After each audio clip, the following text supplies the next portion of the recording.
ایک ایسی رات جس کا سویرا شاید میری زندگی میں کبھی نہیں ہونا تھا، وہ میری روح پر ایسا بوجھ بن گئی جسے میں قبر تک اپنے ساتھ لے کر جاؤں گی۔ میرا نام زویا ہے۔ میں 2 بھائیوں کی اکلوتی اور لاڈلی بہن تھی۔ گھر میں غربت تو نہ تھی مگر بہت زیادہ امیری بھی نہیں، بس عزت کی روٹی چل رہی تھی۔ امی جان کے انتقال کے بعد بھائیوں نے مجھے ماں کی طرح پالا تھا۔ جب میں نے یونیورسٹی کی تعلیم مکمل کی تو میری شادی کی فکر بھائیوں کو کھائے جا رہی تھی۔ اسی دوران ایک رشتہ آیا جو ہر لحاظ سے مثالی تھا۔ لڑکے کا نام احمر تھا جو ایک نجی کمپنی میں اعلیٰ عہدے پر فائز تھے۔ ان کے والد، جنہیں میں بعد میں بابا جانی یا حمید صاحب کہتی تھی، محکمہ تعلیم سے ریٹائرڈ آفیسر تھے۔ ان کا اپنا ذاتی اور بہت شاندار گھر تھا، اچھی خاصی پینشن تھی اور وہ شہر کے ایک پوش علاقے میں رہتے تھے۔ احمر ان کے اکلوتے بیٹے تھے اور ان کی والدہ کا انتقال ہو چکا تھا۔ میرے گھر والوں کو یہ رشتہ آسمانی مدد محسوس ہوا اور یوں بہت دھوم دھام سے میں بیاہ کر احمر کے گھر آ گئی۔ احمر کا گھر واقعی کسی محل سے کم نہ تھا۔ خوبصورت فرنیچر، نفیس پردے اور ہر طرف پھیلی ہوئی خوشحالی۔ ہمارا بیڈ روم تو خوابوں کی دنیا جیسا تھا۔ احمر نہ صرف شکل و صورت کے حسین تھے بلکہ سیرت میں بھی بے مثال تھے۔ وہ مجھ پر جان چھڑکتے تھے اور میں، جو خود بھی اللہ کے فضل سے حسن و جمال کی مالک تھی، ان کی محبت میں گرفتار ہو گئی۔ شادی کے ابتدائی دن کسی خواب کی طرح گزرے۔ صبح جب میں پہلی بار جاگی اور کچن میں جانے لگی تو دیکھا کہ حمید صاحب، میرے سسر، پہلے سے ڈائننگ ٹیبل پر موجود جوس پی رہے تھے۔ میں جھجکتے ہوئے آگے بڑھی اور سلام کیا۔ انہوں نے نہایت شفقت سے جواب دیا اور کہا، بیٹی، آج تمہارا اس گھر میں پہلا دن ہے۔ اگر تمہاری ساس حیات ہوتی تو وہ تمہارے لیے ناشتہ بناتی، لیکن ان کی غیر موجودگی میں تمہیں اپنی بیٹیوں کی طرح مانتا ہوں۔ آج کا ناشتہ میں اپنے ہاتھوں سے بنا کر تمہیں کھلاؤں گا۔ ان کی اس محبت نے میرا دل جیت لیا۔ میں نے بہت اصرار کیا مگر انہوں نے مجھے کچھ نہ کرنے دیا اور اپنے ہاتھوں سے بہترین ناشتہ تیار کیا۔ اس دن مجھے لگا کہ میں دنیا کی خوش نصیب ترین لڑکی ہوں جسے شوہر کے ساتھ ساتھ باپ جیسا سسر بھی ملا ہے۔ دن ہفتوں میں اور ہفتے مہینوں میں بدلتے گئے۔ گھر کا ماحول بہت خوشگوار تھا۔ میں نے گھر کی تمام ذمہ داریاں سنبھال لی تھیں۔ احمر صبح 9 بجے آفس چلے جاتے تو میں ان کے جانے کے بعد گھر کے کام کاج میں لگ جاتی۔ حمید صاحب کا معمول تھا کہ وہ صبح واک پر جاتے، واپسی پر میں انہیں ناشتہ دیتی۔ وہ بہت خوش اخلاق اور زندہ دل انسان تھے۔ ہم دونوں سارا دن گھر میں اکیلے ہوتے۔ دوپہر کے وقت ہم اکٹھے کھانا کھاتے، پھر وہ لاؤنج میں بیٹھ کر ٹی وی دیکھتے اور میں وہیں صوفے پر بیٹھ کر سبزی کاٹتی یا کپڑے استری کر لیتی۔ ہم گھریلو معاملات، سیاست اور ڈراموں پر تبصرے کرتے۔ مجھے کبھی محسوس ہی نہیں ہوا کہ وہ میرے سسر ہیں۔ وہ بالکل میرے والد کی طرح شفقت سے پیش آتے تھے۔ شام کو احمر واپس آتے تو ہم تینوں اکٹھے چائے پیتے، رات کا کھانا کھاتے اور ہنسی مذاق کرتے۔ زندگی بہت خوبصورت اور پرسکون تھی، بالکل کسی جھیل کے ٹھہرے ہوئے پانی کی طرح۔ ہماری شادی کو 1 سال مکمل ہو گیا۔ ابھی ہمارے ہاں اولاد نہیں تھی، لیکن ہم دونوں اس بات پر متفق تھے کہ ابھی ہمیں زندگی کو تھوڑا انجوائے کرنا چاہیے۔ شادی کی پہلی سالگرہ پر حمید صاحب نے بہت شاندار تقریب کا اہتمام کیا۔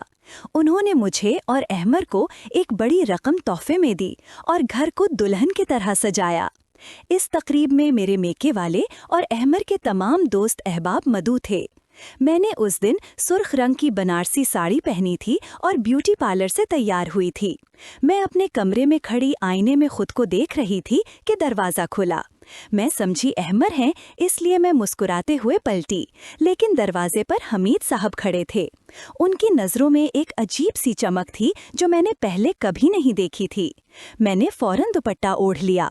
وہ چند لمحے مجھے خاموشی سے دیکھتے رہے، پھر بوکھلا کر واپس مڑ گئے۔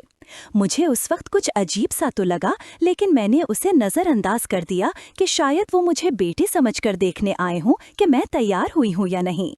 لیکن اس واقعے کے بعد گھر کی فضا میں ایک غیر محسوسی تبدیلی آنے لگی۔ حمید صاحب، جو پہلے بہت باتونی اور ہنس مکھ تھے، اب کچھ خاموش رہنے لگے۔ اکثر میں محسوس کرتی کہ جب میں کچن میں کام کر رہی ہوتی یا صحن میں کپڑے دھو رہی ہوتی تو ان کی نظریں میرا پیچھا کر رہی ہوتی ہے۔ پہلے تو مجھے لگا کہ یہ میرا وہم ہے، لیکن عورت کی چھٹی حس بہت تیز ہوتی ہے۔ وہ مرد کی نظر میں چھپی نیت کو فوراً بھانپ لیتی ہے۔ एक दिन मैं सहन में बैठकर कपड़े धो रही थी। गर्मी का मौसम था, पसीने और पानी से मेरे कपड़े भीग चुके थे। अचानक मुझे लगा कि कोई मुझे घूर रहा है। मैंने सर उठाकर देखा तो हमीद साहब अपने कमरे की खिड़की से मुझे टिकटिकी बांधे देख रहे थे। उनकी नजरों में वो शफकत नहीं थी जो पहले हुआ करती थी, बल्कि एक ऐसी भूख थी जिसने मेरे वजूद में झरझरी पैदा कर दी। मैं फौरन उठ खड़ी हुई और गीले हाथों से ही दुपट्टा दुरुस्त करते हुए अंदर भाग गई। मेरा दिल जोर जोर से धड़क रहा था। मैंने खुद को समझाया कि जोया, तुम गलत सोच रही हो, वो तुम्हारे बाप की जगह है, ऐसी गंदी सोच अपने जहन में मत लाओ।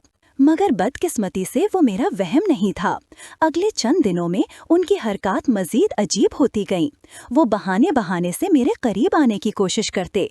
कभी कहते कि मेरे कंधे दबा दो, कभी कहते कि मेरे सर में तेल लगा दो। मैं कोशिश करती कि अहमर के सामने ये काम करूं, लेकिन वो अक्सर ऐसे वक्त का इंतखाब करते जब अहमर घर पर ना होते। मैं अंदर ही अंदर घुटने लगी थी। मैं अहमर को कुछ बता भी नहीं सकती थी, क्योंकि वो अपने वालिद की इज्जत करते थे और उन पर अंधा एतमाद करते थे। मुझे डर था कि अगर मैंने कुछ कहा तो उल्टा मुझे ही गलत समझा जाएगा या घर का सुकून बर्बाद हो जाएगा। मैंने अपनी एहतियात बढ़ा दी। मैंने उनके सामने दुपट्टा ओढ़ना शुरू कर दिया और अकेले में उनके पास बैठना छोड़ दिया।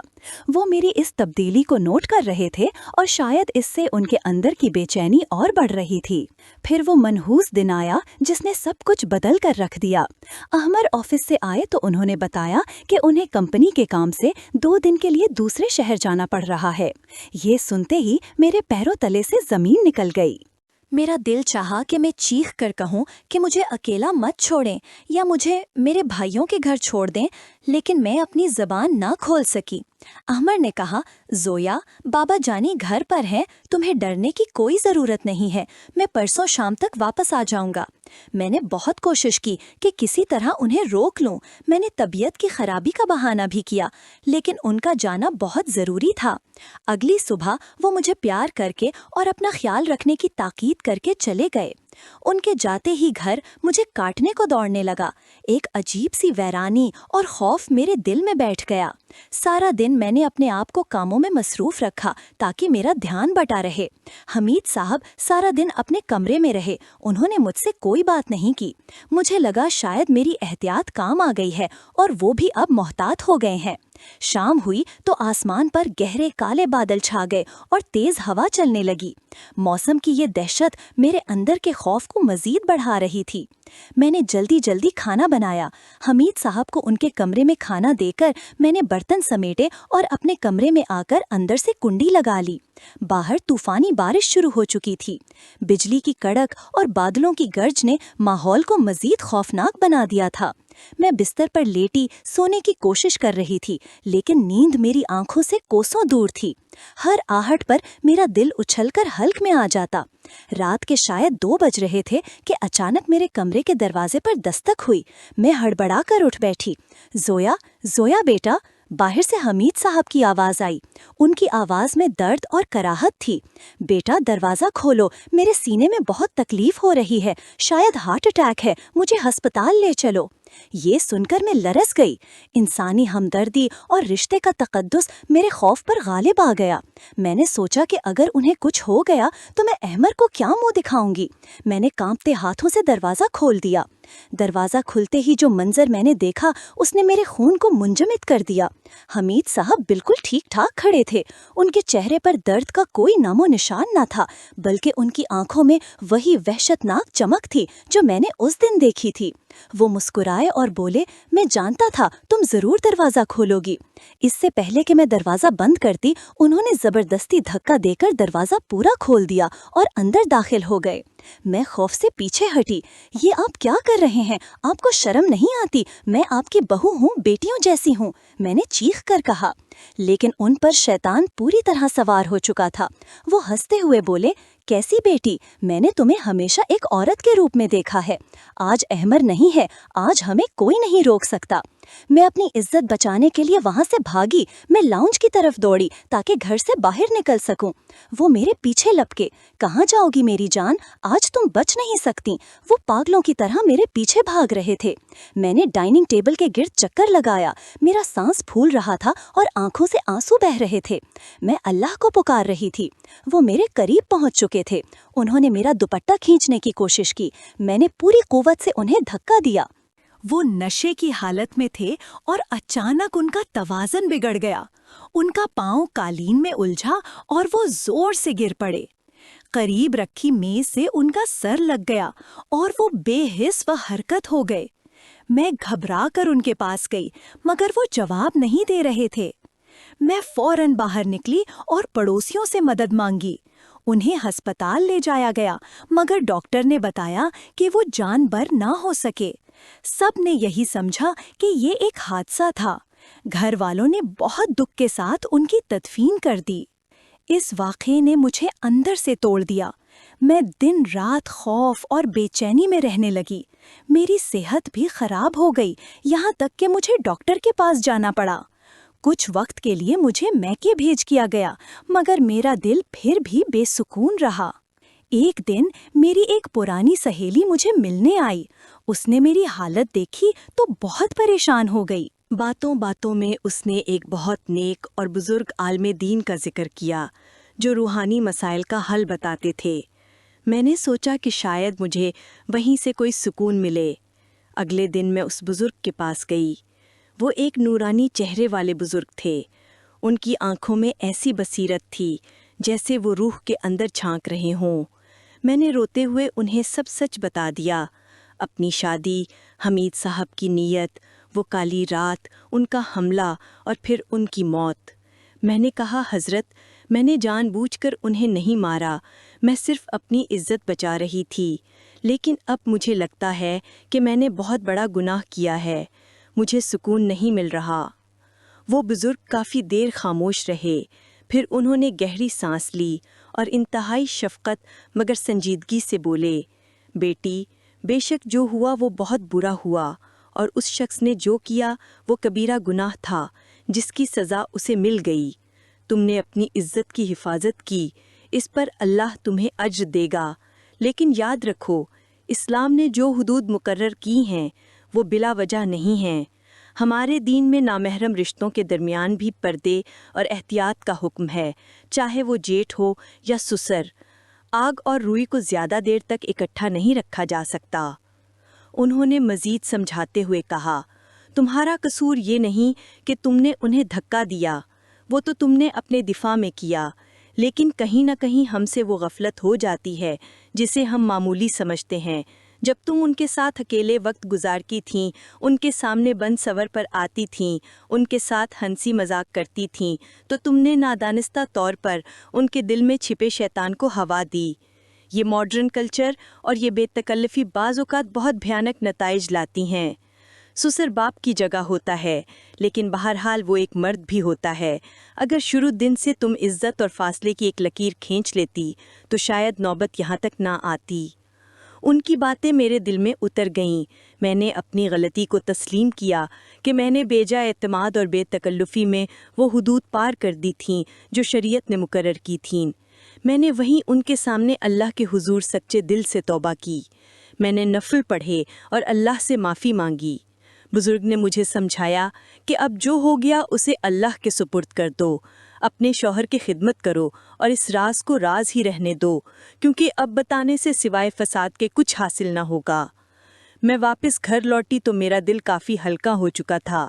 میں نے عزم کیا کہ اب میں اپنی باقی زندگی اللہ کے احکامات کے مطابق گزاروں گی اور اپنی اولاد کی تربیت ایسے کروں گی کہ وہ کبھی ان حدود کو نہ پھلانگیں.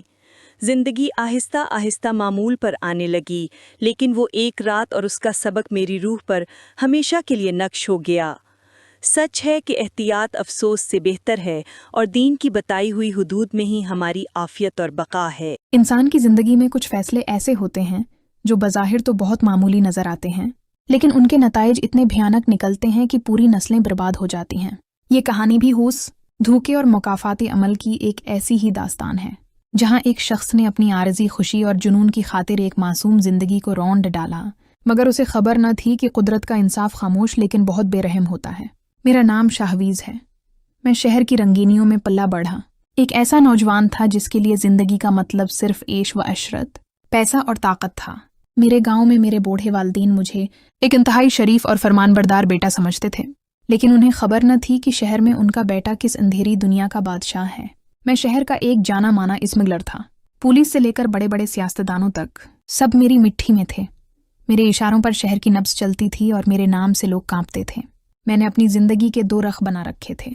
एक रख वो जो गांव में मेरे वालिदैन के सामने होता था, जहां मैं सिर झुकाकर चलने वाला फर्मा बरदार बेटा था, और दूसरा रख वो जहां मैं शहर का बेताज बादशाह था। मेरी जिंदगी अपनी रफ्तार से चल रही थी कि अचानक मेरे वालिदैन ने मुझे जज्बाती तौर पर बलिकमेल करके गांव बुला लिया। वहां पहुंचकर मुझ पर यह बम गिराया गया कि मेरा निकाह मेरे मरहूम चचा की बेटी ज़ैनब से तय कर दिया गया है। मुझे ये सुनकर शदीद धचका लगा। ज़ैनब मुझसे उम्र में 4 साल बड़ी थी। सानोला रंग, तालीम से बिल्कुल पूरी और गांव के सीधे सादे माहौल में पली बढ़ी एक आम सी लड़की। मेरे मायार और मेरी रंगीन जिंदगी के सामने उसकी कोई हैसियत नहीं थी। मैंने बहुत एहतजाज किया, लेकिन मेरे वालिद की गरती हुई सेहत और माँ के आंसुओं के आगे मुझे हथियार डालने पड़े। निकाह हो गया।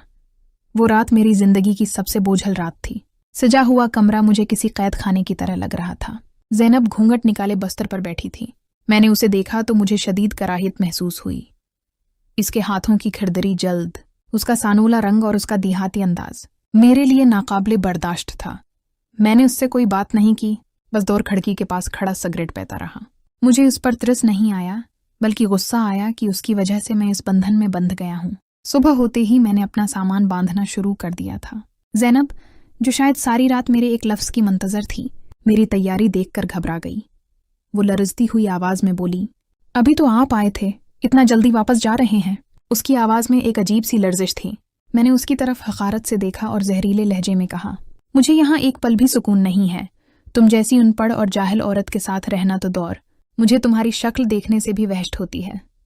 मैं अपने वालिद की इज्जत की खातिर चुप रहा, लेकिन हकीकत यह है कि तुम मेरे पैर की जूती के बराबर भी नहीं हो। मेरे अल्फाज निश्तर की तरह उसके दिल में उतर गए होंगे, क्योंकि वो एकदम साकत हो गई थी। उसकी आंखों में आंसू तैरने लगे, लेकिन मैंने मड़कर भी नहीं देखा। बाहर मेरे वालिद मुझे रोकने आए। उन्हें लगा शायद काम की ज्यादती मुझे ले जा रही है। मैंने उनके सामने फिर से वही शरीफ बेटे का मासिक पहन लिया और झूठ बोला कि शहर में कारोबार का बहुत नुकसान हो रहा है, मेरा जाना जरूरी है। वो बेचारे मुझे दुआएं देते हुए रुखसत करने लगे। मैं जब घर की दहलीज पार कर रहा था तो मैंने कनखियों से देखा ज़ैनब बावर्ची खाने के दरवाजे की ओर से मुझे देख रही थी। उसकी आंखों में जो वीरानी थी, इस वक्त मुझे उसका एहसास न हुआ, क्योंकि मेरे सिर पर शहर की आज़ादी का भूत सवार था। शहर वापस आते ही मैंने सुख का सांस लिया। यहाँ की खुली फजा, मेरे बॉडीगार्ड्स, मेरी लग्जरी गाड़ियाँ और मेरी ताकत, यही तो मेरी असल दुनिया थी। गांव का वो घटनज़दा माहौल मेरे लिए किसी डरावने ख्वाब से कम न था। मैं अपनी पुरानी रोश पर वापस आ गया। मेरा एक मशगला ये भी था कि मैं भैंस बदलकर आम पब्लिक ट्रांसपोर्ट या कॉलेज की बसों में सफ़र करता और ऐसे नौजवान लड़के लड़कियों को तलाश करता जो गुर्बत के मारे हों और अमीर बनने के ख्वाब देखते हों।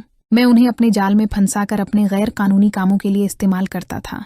एक दिन मैं कॉलेज की बस में सफ़र कर रहा था कि मेरी नज़र एक लड़की पर पड़ी। उसका नाम मायरा था। वो बस की सेट के पास खड़ी थी।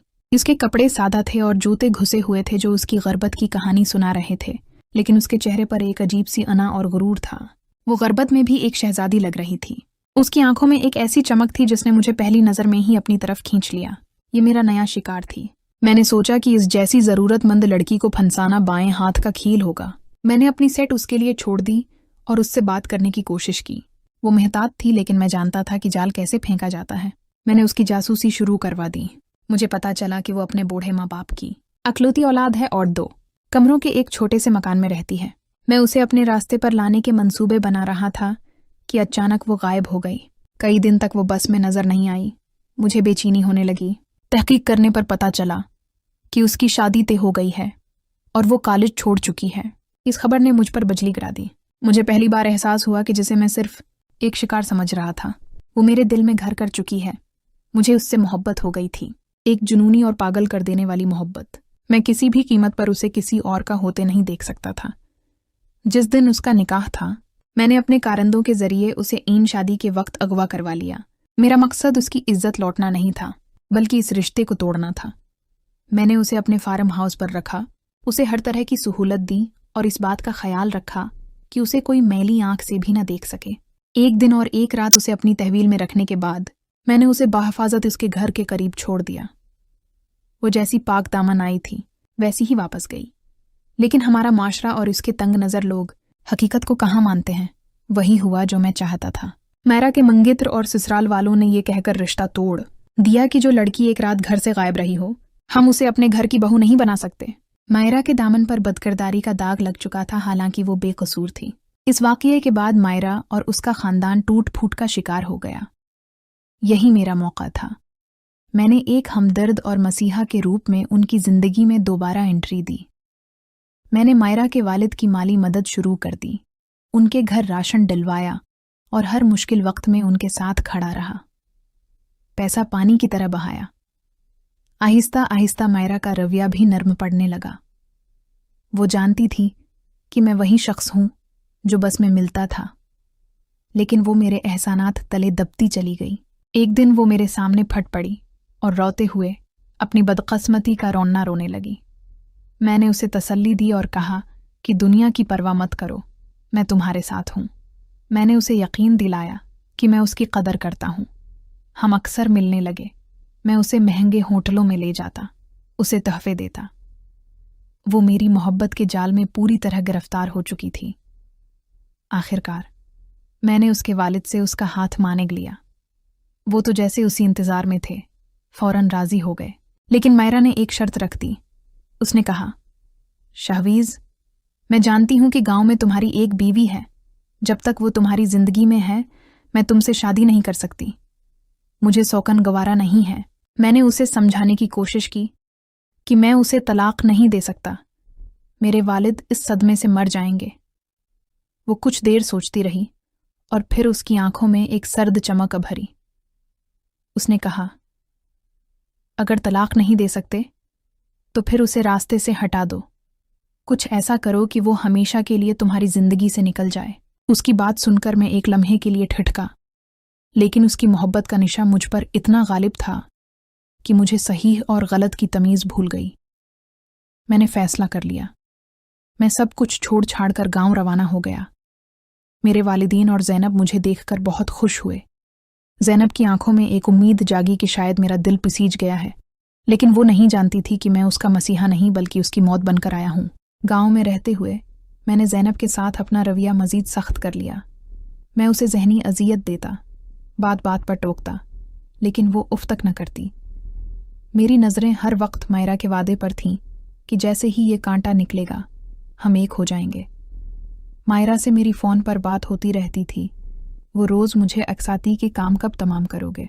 एक मनहूस शाम मायरा ने मुझे मशूरा दिया कि ज़ैनब को जहर दे दो। मेरा ज़मीर मर चुका था। मैं बाज़ार गया, वहाँ से खेतों में इस्तेमाल होने वाला जहरीला केमिकल ख़रीदा और उसे दूध के गिलास में मिला दिया। रात के वक्त में कमरे में गया। ज़ैनब जाए नमाज पर बैठी दुआ मांग रही थी। मैंने मुखौटा पहना और नरम लहजे में कहा, ज़ैनब, ये दूध पी लो, मैं तुम्हारे लिए लाया हूं। वो हैरत से मेरी तरफ देखने लगी। मेरी तरफ से पहली बार मोहब्बत की इस पेशकश पर इसकी आंखों में आंसू आ गए। इसने कांपते हाथों से गिलास थामा। मैंने कहा, पी लो। मैं चाहता हूं आज हम पुरानी बातें भूल जाएं। इस मासूम ने मुझ पर अंधा एतमाद किया और वो जहर भरा दूध पी गई। मुझे यकीन था कि अब उसका बचना नामुमकिन है। मैं वहां रुकना नहीं चाहता था। मैंने फौरन कोई बहाना बनाया और घर से निकल खड़ा हुआ। मेरे पीछे मेरी बीवी मौत और हयात की कशमकश में थी और मैं खुशी खुशी शहर की तरफ भाग रहा था। मेरा दिल मायरा की जीत की खुशी में झूम रहा था। मैंने मायरा को नहीं बताया कि मैं आ रहा हूं।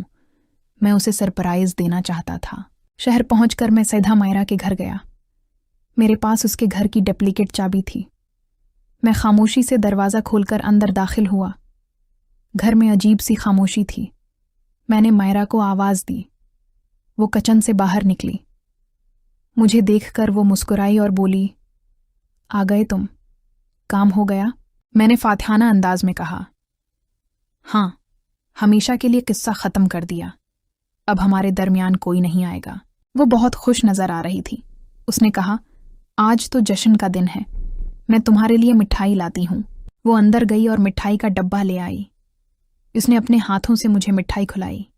मैं उसकी मोहब्बत में सरशार, आंखें बंद किए उस मिठाई का जायका महसूस कर रहा था। मिठाई खिलाकर वो मुस्कुराते हुए दूसरे कमरे में चली गई। कुछ देर गुजरी तो मेरे पेट में हल्की सी मुरूड़ उठी। मैंने सोचा शायद थकावट है, लेकिन दर्द बढ़ता गया। मायरा वापस नहीं आई। मैं लड़खड़ाते कदमों से उस कमरे की तरफ बढ़ा जहां वो गई थी। दरवाज़ा नीमवा था। मैंने अंदर झांका तो मेरे पैरों तले से ज़मीन निकल गई। वहां मायरा अकेली नहीं थी, वहां एक और मर्द बैठा था। गौर से देखा तो वो अहमर था, मायरा का वही मनगीतर जिससे इसका रिश्ता टूटा था। वो दोनों एक दूसरे के साथ बैठे हंस रहे थे। मायरा की आवाज़ मेरे कानों में पगला सीसा बनकर उतरी। वो कह रही थी, अहमर, तुम फिक्र ना करो, मैंने अपना बदला ले लिया है। इस बेवकूफ़ शाहवेज को क्या लगता था कि मुझे पता नहीं चलेगा कि मुझे अगवा करवाने वाला कौन था। मुझे तो इसी दिन पता चल गया था। मैंने बस ड्रामा किया, उसे अपने जाल में फंसाया। आज मैंने उसे मिठाई में वही जहर मिलाकर दे दिया है जो उसने अपनी बीवी को दिया। अब वो मरेगा और तड़प तड़प कर मरेगा। अहमर हंस रहा था। तुमने कमाल कर दिया मायरा। वो समझ रहा था कि पैसे के जोर पर तुम्हें खरीद लेगा। अब देखना वो कैसे कुत्ते की मौत मरता है। हम दोनों की मोहब्बत के बीच आने वाले का यही अंजाम होना था। मेरा दिमाग चकरा गया। दुनिया मेरी नज़रों के सामने धंधलाने लगी। जहर मेरे जिस्म में फैल चुका था। जिसे मैंने अपनी जिंदगी समझा वही मेरी कातिल निकली। मकाफाती अमल मेरे सामने खड़ा कहकाए लगा रहा था। मैंने अपनी बीवी को धोखा दिया, उसे जहर दिया, और बदले में मुझे मोहब्बत के नाम पर जहर मिला। मैं वहां से इल्टे कदमों भागा, लेकिन जिस्म साथ छोड़ रहा था। मैं गाड़ी तक पहुंचा ही था कि मेरा फ़ोन बजा। ये मेरी माँ का फ़ोन था।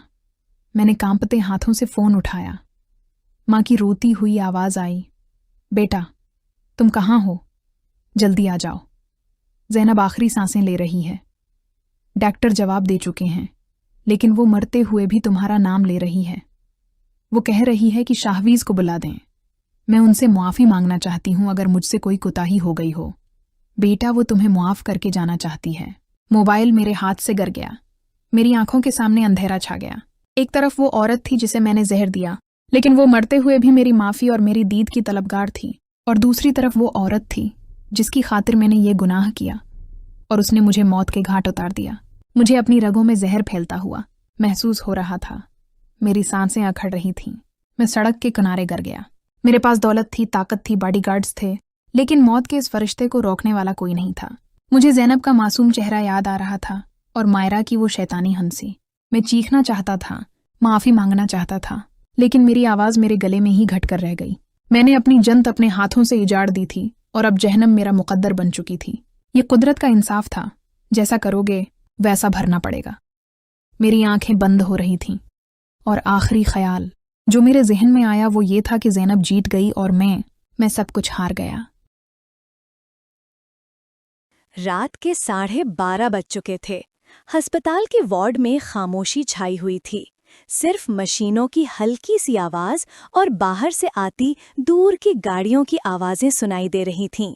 मेरी बीवी फरजाना एडजस्टमेंट बेड पर गहरी नींद सो रही थी। डॉक्टरों ने कहा था कि वो कल तक ठीक हो जाएंगी। मैं कुर्सी पर बैठा उन्हें देख रहा था कि अचानक दरवाज़ा हल्के से खुला और अंदर दाखिल हुई नर्से शब, जिनका नाम बोर्ड पर लिखा था नूरे जहां। वो वाकई नूरे जहां ही थीं। चांदनी रात में चमकती हुई आंखें, लंबे बालों की चोटी जो सफ़ेद यूनिफॉर्म के नीचे से झांक रही थी, और चेहरे पर ऐसी मासूमियत कि दिल धड़क जाए। वो आईं, अद्वियात चेक की, फिर मेरी तरफ मुड़े और मुस्कुराईं। मुस्कुराहट में कुछ ऐसी चिंगारी थी कि मेरा दिल एकदम से धक से रह गया। सर, आप टेंशन ना लें, आपकी अहलिया बिल्कुल ठीक हैं, उन्होंने सरगोशी में कहा। मैंने सर हिलाया, मगर मेरी नजरें उनसे हट नहीं रही थीं। वो दोबारा आईं, इस बार हाथ में सिरिंज थी। फरजाना को इंजेक्शन लगाया और फिर मेरी तरफ देखकर मुस्कुराईं। अब वो सुबह तक नहीं उठेंगी, आप आराम करें। रात ढल रही थी। मैं बाहर कॉरिडोर में गया पानी पीने। वापस आया तो नूरे जहां अभी कमरे में थीं। दरवाजा अंदर से बंद था। वो मेरी तरफ बढ़ी, आंखों में अजीब सी चमक थी। आप बहुत खूबसूरत हैं, उन्होंने सरगोशी की। मैं जब से आपको देख रही हूँ दिल नहीं लग रहा। मैं पीछे हटा। नर्स साहिबा, मेरी बीवी यहीं है, बराहे करम। वो करीब आईं, हाथ मेरी बाजू पर रखा। वो नहीं उठेंगी, मैंने उन्हें नींद का जबरदस्त इंजेक्शन दिया है। आज रात सिर्फ हम दोनों हैं। मैं घबरा गया। दिल में खौफ था, शर्म थी, मगर साथ ही कुछ और भी जाग रहा था। नूरे जहां इतनी खूबसूरत थी कि इंसान भूल जाए कि दुनिया में और भी कोई है। उनकी आंखें, उनकी सांस की गर्मी, उनका लम्स, मैं खुद को रोक ना सका। बस एक रात, उन्होंने कहा, कोई नहीं जानेगा। और फिर हुआ वही जो ना होना चाहिए था। कमरे में सिर्फ हम दोनों थे। बाहर सन्नाटा, अंदर तूफान। नूरे जहां ने खुद को मेरे हवाले कर दिया। पहले तो उन्हें तकलीफ हुई, आंखों में आंसू आ गए, मगर फिर वो मेरी बाहों में सुकून से भर गईं। रात गुजरती चली गई। हम दोनों अपनी दुनिया में गुम हो गए। जब घड़ी में 2 बजाने शुरू किए तो मुझे होश आया। मैं शर्मिंदा था, खौफजदा था। नूरे जहां मेरे सीने पर सर रखे मुस्कुरा रही थीं। अब आप जाएं, मैंने कहा। नहीं जाऊंगी, उन्होंने जिद की। एक बार फिर मैंने मना किया, मगर वो ना माने। दोबारा वही सहरंगेज लम्हात। इस बार वो ज्यादा पुरजोश थीं, ज्यादा मुतमईन। जब सब खत्म हुआ तो वो उठी, कपड़े ठीक किए और मुस्कुरा कर बोलीं, ये मेरा नंबर है, जब दिल करे कॉल कर देना, मैं इसी अस्पताल में हूँ। मैंने नंबर ले लिया, हालांकि दिल में कसम खा रहा था कि कभी नहीं करूँगा। वो चली गईं। मैं वॉशरूम गया, मुंह हाथ धोए, फिर फरजाना के पास लेट गया। सुबह फरजाना उठी तो हैरान थीं। मुझे क्या हो गया था? इतनी गहरी नींद कभी नहीं आती। मैं खामोश रहा, दिल में तूफान था। घर आ गए। कई दिन गुजर गए। मैं नूरे जहां को भूलना चाहता था, मगर भूल न सका। उनकी मुस्कुराहट, उनकी गर्म सांस, उनकी बातें, सब कुछ याद आता था। फरजाना जब माँ के घर गई तो मैं तन्हा था। घर अस्पताल से सिर्फ 3 किलोमीटर दूर था। आखिरकार हिम्मत हारी और नंबर मिलाया। जानती थी तुम जरूर कॉल करोगे। नूरे जहां की आवाज में खुशी थी। आज आ जाओ। बीवी नहीं है। शाम ढले वो आ गईं। दरवाजा खुला तो सामने खड़ी थीं, सुर्ख दुपट्टा ओढ़े, आंखों में शर्मीली चमक। घर में कोई नहीं था। हम दोनों ने एक दूसरे को देखा और फिर सब कुछ भूल गए। इस बार कोई जल्दी नहीं थी, कोई खौफ नहीं था। हमारे पास पूरी रात थी। नूरे जहां ने कहा, आज मैं पूरी तरह तुम्हारी हूँ, जैसे चाहे, जितना चाहे। और फिर हमारी दुनिया सिर्फ हम दोनों के हो गई। इस रात हमने 3 बार एक दूसरे को पाया। हर बार पहले से ज्यादा शिद्दत, ज्यादा जुनून। जब सुबह हुई तो नूरे जहां मेरे सीने पर सर रखे सो रही थीं। मैंने उनके बालों में उंगलियां फेरते हुए पूछा, तुम्हारा असली नाम क्या है? नूरे जहां ही है, वो हंस पड़ी। तुम्हारा तो पता है, आशिक हुसैन। हम हंसे। अब हम एक दूसरे को अच्छी तरह जान गए थे। ये सिलसिला चलता रहा। जब भी फरजाना माँ के घर जाती, नूरे जहां मेरे घर आ जाती। हम मियाँ बीवी की तरह रहने लगे। खाना एक साथ खाते, फिल्में देखते, रात भर एक दूसरे के साथ होते। नूरे जहां ने कहा था कि वो कभी शादी नहीं करना चाहती थीं, मगर मेरे साथ वो मुकम्मल महसूस करती थीं। मगर किस्मत को कुछ और ही मंजूर था। एक दिन फरजाना अचानक वापस आ गईं। माँ की तबीयत खराब हो गई थी, इसलिए वो जल्दी लौट आईं। दरवाजा खुला तो उन्होंने देखा कि मैं और नूरे जहां एक दूसरे की बाहों में हैं। फरजाना का चेहरा सफेद पड़ गया। वो चीखे नहीं, रोई नहीं, बस खामोशी से सामान उठाया और चली गईं। मैंने बहुत मनाया, घर गया, माँ बाप के पांव पकड़े, माफी मांगी, मगर फरजाना ना माने। उन्होंने तलाक ले ली।